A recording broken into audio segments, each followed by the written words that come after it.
Annabel Lee by Edgar Allan Poe.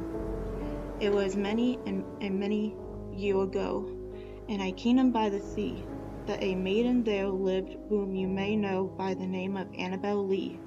And this maiden she lived with no other thought than to be loved and beloved by me. I was a child and she was a child, in this kingdom by the sea, but we loved with a love that we was more than love, I and my Annabel Lee, with a love that the winged slaves in heaven coveted more in me. And this was the reason that long ago in this kingdom by the sea, a wind blew out of a cloud, chilling my beautiful Annabel Lee, so that her high-born kinsman came and bore her away from me, to shut her up in a sepulchre in this kingdom by the sea. The angels not half so happy in heaven when envying her and me. Yes, that was the reason, as all men know, in this kingdom by the sea, that the wind came out of the cloud by night, chilling and killing my Annabel Lee. But our love, it was stronger by far than the love of those who were older than we, of many far wiser than we, and neither the angels in heaven above nor the demons down under the sea can ever disable my soul from the soul of the beautiful Annabel Lee. For the moon never beams without bringing me dreams of the beautiful Annabel Lee, and the stars never rise, but I feel the bright eyes of the beautiful Annabel Lee, and so all the night tide I lie down by the side of my darling, my life and my bride, in her sepulchre there by the sea, in her tomb by the sounding sea.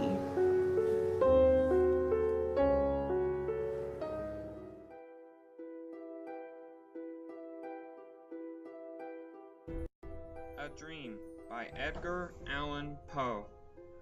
In vision of the dark night, I have dreamed of joy departed, but a waking dream of life and light hath left me broken-hearted.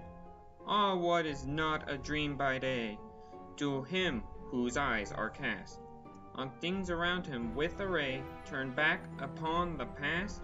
That holy dream, while all the world were chiding, hath cheered me as a lovely beam, a lonely spirit guiding, with thought that light through storm and night, so trembled from afar.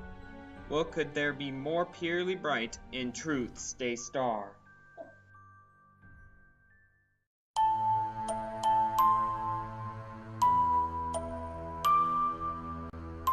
The Sleeper by Edgar Allan Poe.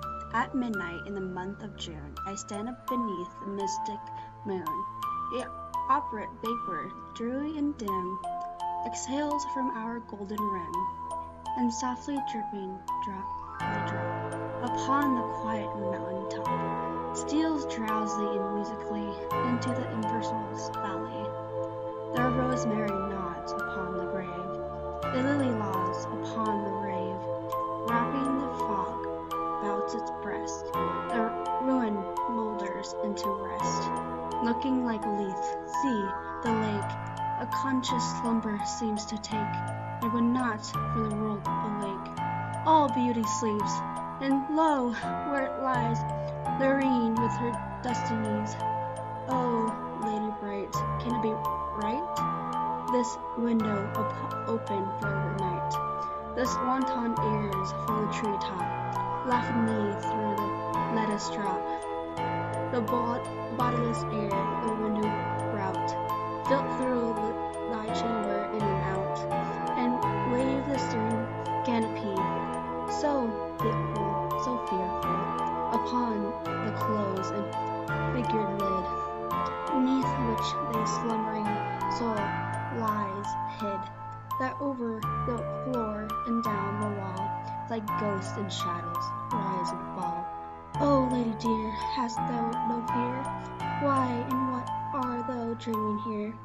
Sure thou art come over far-off seas, a wonder to these garden trees. Strange is the pilot, strange what they jest, strange above all the length of trees, and this is all solemn silentness. Nay, lady sleeps, oh may her sleep, which is in dreams so deep, heaven have her in its sacred keep. This chamber change for one more holly, this bed for one more melancholy. I pray to God that she may lie forever with an open eye, which the pale sheet goes by. My love, she sleeps, oh may her sleep, that is lasting so be deep. Soft may the worms about her creep, far in the forest dim and old, or her may some tall vault unfold. Some vault that oft hath hung its black and winged pinwheels, fluttering back, triumphant over the crested palace of her grand valley funerals. Some sepulchre remote alone against those portals she hath thrown. In childhood may a idle stone, some tomb from her those surrounding door, she here shall force it echo more, thrilling to think, poor child of sin, it was the dead who groaned within.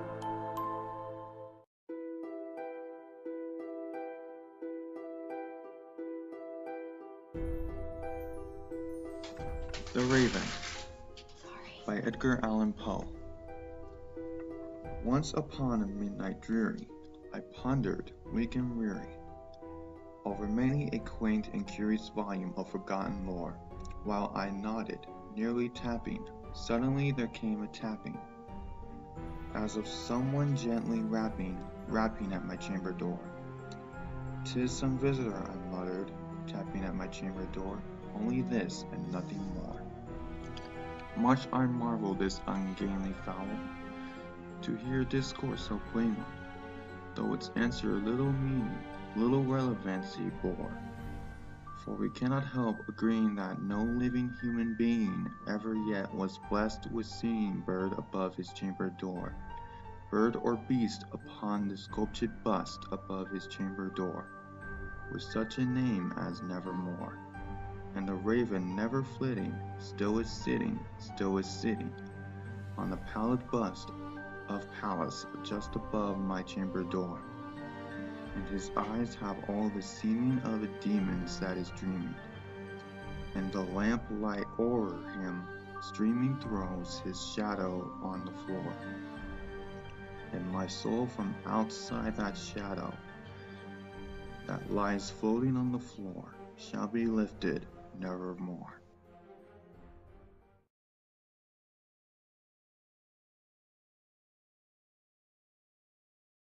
When I had made an end of these labors, it was 4 o'clock, still dark as midnight. As the bell sounded the hour, there came a knocking at the street door. I went down to open it with a light heart, for what had I now to fear? There entered 3 men, who introduced themselves with perfect suavity as officers of the police. A shriek had been heard by a neighbor during the night. Suspicion of foul play had been aroused. Information had been lodged at the police office, and they, the officers, had been deputed to search premises. I smiled, for what had I to fear? I bade the gentleman welcome. The shriek, I said, was my own in a dream. Old man, I mentioned, was absent in the country. I took my visitors all over the house. I bade them search well. I led them, at length, to his chamber. I showed them his treasures, secure, undisturbed.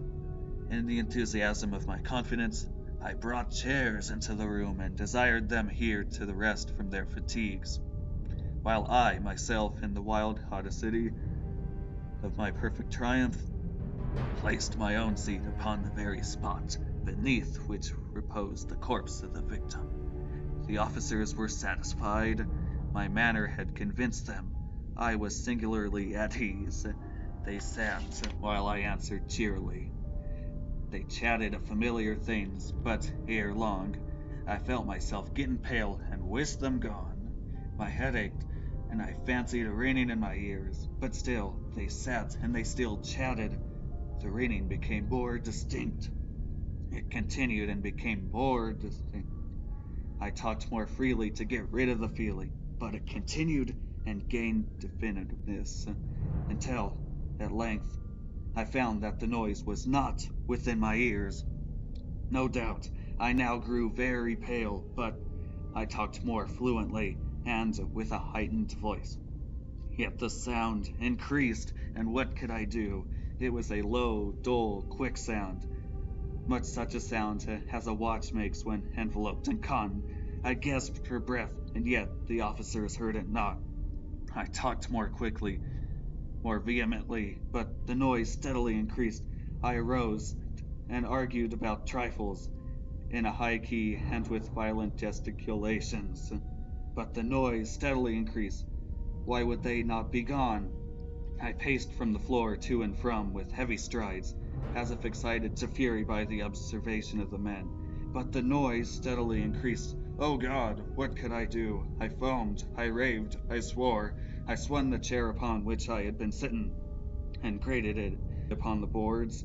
But the noise arose all over and continually increased. It grew louder, louder, louder, and still the men chatted pleasantly and smiled. Was it possible they heard not? Almighty God, no, no. They heard, they suspected, they knew. They were making mockery of my horror. This, I thought, and this, I think. But anything was better than this agony. Anything was more tolerable than this derision. I could bear these hypocritical smiles no longer. I felt that I must scream or die. And now, again, hark, louder, louder, louder. Villains, I shrieked. Dissemble no more. I admit the deed. Tear up the planks. Here, here. It is the beating of his hideous heart. The Oval Portrait by Edgar Allan Poe. The great gloomy chateau, high on the Apennines, looked down on us disapprovingly. As my valet, Pedro, forced open the old door, desperate to find shelter for the night for me. I urgently needed to rest. I was so weak and sick from my wounds. He helped me, with considerable difficulty, through the abandoned rooms until we finally discovered a suitable, smallish apartment in a remote tower, furnished not only with rich, decaying, old tapestries and armory, but also a multitude of paintings which seemed to observe us from every niche in the walls, of which there were several due to the rather odd architecture of the place. These immediately attracted my attention in my half-delirious state, so I asked Pedro to close the heavy shutters as night was falling fast, and to light a candelabrum near the bed, so that I could contemplate the pictures while I was resting. He drew back the thick black curtains which hung around the bed for me. I found a small book on the pillow which proved to be the history of all the paintings in the room. I settled down to read and pass this strange night, as I knew sleep would not come easily. Pedro, on the other hand, went out like a light. I read and rested quietly until midnight, but then, not wanting to wake him, I changed the position of the candles to see the book more clearly. As I did so, the flames illuminated a picture which had previously been hidden in the dark shadows. My eyes focused upon it for a second, and I closed them at once. I do not know why I did this, and I asked myself at the time why I had done so. It gave me a moment to think of what I had seen in the picture, to assure myself that I had actually seen it. I opened my eyes and looked upon the picture once again, this time prepared for a long, more studious gaze. The face of the young woman shocked me out of my sleepy dreams, and I was suddenly wide awake. It was a beautiful work of art and portrayed a stunning young woman. Her head and shoulders seemed to emerge from, and yet at the same time blend into the shadows of the painting, which was a little in the style of Sully, the portrait painter. Her picture was framed with an oval gold filigree, Moorish-style frame. Had I imagined that overwhelming and instinctive sensation of her being alive? Possibly I had been already half asleep, and so I had thought for a second that she was real. I contemplated her for a long time, perhaps as long as an hour, until suddenly I found I could not look at her any longer. The absolute lifelike quality which had first fascinated me now suddenly confused, frightened, and even sickened me. I moved the candle almost in reverence to her, and she fell into the shadows once more. Relieved that I could see her no more, I eagerly searched the book for the description of the portrait and began to read avidly. When I found it, these were the singular and shadowy words which I found. She was a radiant young girl whose exceptional beauty was quite out of the ordinary. Happy and full of the joys of life, like a young fawn, her dark fate was sealed when she fell in love with and married the artist, a passionate, serious, and austere man, totally dedicated to his art. Her only enemy in the world was his art, whose brushes and palette took her lover's time from her. So,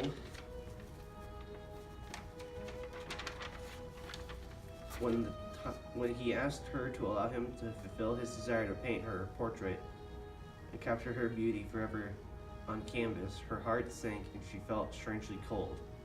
She was, however, both obedient and humble, only wanting to please him, so she agreed reluctantly. Therefore, she sat for him for many long weeks in a high dark tower, with only one upper window, through which a single shaft of light lit up her face so that he could paint her in the perfect light for his art. He was wild and lost to the world as he painted. His only thought was to complete a perfect likeness of his beautiful young wife to be captured for eternity. Immersed in the depths of his art, he did not see her begin to fade as the hours, days, and weeks went by. He did not see the color slowly leave her cheeks as he painted them brightly on his canvas. She smiled on, never complaining, even as her once joyful spirit and happiness sank silently within her, for she could not see that he gained such intense pleasure and satisfaction from his work, and still he did not see. He worked on blindly to produce a masterpiece for this young woman who loved him so deeply. Some said that it was his great love for her which produced such a lifelike and wonderful portrait, and saw it as a marvel of art and proof of his talent. All the time she sat, quietly smiling and passive in the cold tower, her growing weakness unseen by anyone, for as the painting neared completion, no one was allowed into the room. It was the artist's kingdom and his inspiration was sacred. He wanted to see nothing but the face that he was bringing alive on his canvas, so that he no longer saw his beautiful bride in reality. At last, the day finally came. After many weeks had gone by, and only 2 strokes of the brush were needed to complete this passionate painting, to honor the love of his life and his art. His brush moved skillfully and quickly. A last touch of color to the cheeks, a final touch to the eye. His lady's spirit flickered. Like the flame of a candle for a second, it was done. He stood back to admire his work at last. But as he gazed lovingly upon the extraordinary beauty which he had transmitted to the portrait, something awoke him from the trance which had taken him over for the past weeks. He grew pale as death. As shaking uncontrollably, he cried in horror, "This is life itself." I turned suddenly to look at his beloved bride. She was dead.